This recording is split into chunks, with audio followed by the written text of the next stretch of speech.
மதுரை மாவட்டம் சோழவந்தான் தொகுதியில் எம்எல்ஏ முன்னிலையில் திமுகவினரிடையே கைகலப்பு ஏற்பட்டது.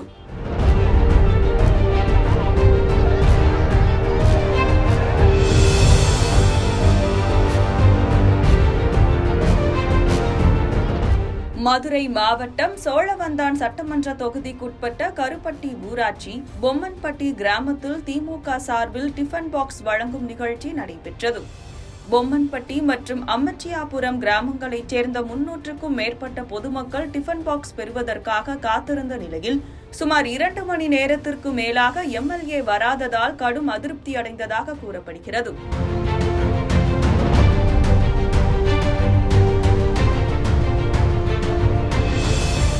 தாமதமாக வந்த எம்எல்ஏ வெங்கடேசன் டிஃபன் பாக்ஸ் வழங்க தொடங்கியதும் 200க்கும் மேற்பட்டோர் ஒரே நேரத்தில் முண்டியடித்து முன்னேறியதால் குழப்பம் ஏற்பட்டது.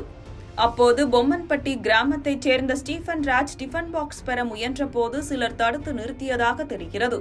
இதனால் ஏற்பட்ட வாக்குவாதம் கைகலப்பாக மாறி ஸ்டீபன் ராஜை தாக்கியதாக கூறப்படுகிறது.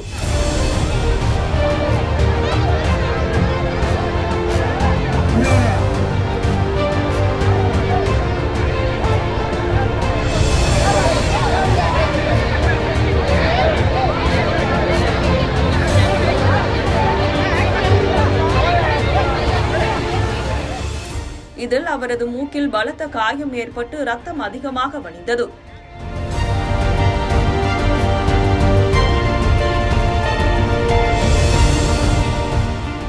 காயமடைந்தவரை சமாதானப்படுத்தாமல் எந்த நடவடிக்கையும் எடுக்காமல் எம்எல்ஏ அங்கிருந்து சென்றதாக பொம்மன்பட்டி மற்றும் அம்மச்சியாபுரம் கிராம மக்கள் கடும் எதிர்ப்பை தெரிவித்துள்ளனர்.